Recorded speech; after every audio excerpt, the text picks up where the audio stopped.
Welcome to the Rim Break Rodeo. We hope this video helps. In this video, I will show how to obtain the BMW M3 Gtr in car parking multiplayer. First, open the multiplayer lobby and join a public server with active spawns.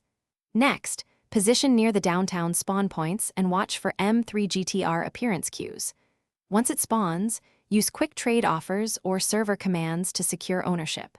Finally, confirm the car in your garage and backup progress to avoid losing it. Start by checking your game version and connection, then prepare the resources needed for a fast trade. Scout the map to learn where the M3 Gtr commonly appears and note teammate locations. Set up quick chat messages or macros to speed negotiations with the owner. Keep an open trade slot and a backup vehicle to swap if needed. Stay patient and polite to other players to avoid conflicts that waste time. When the spawn appears, act decisively and present your offer immediately to the owner.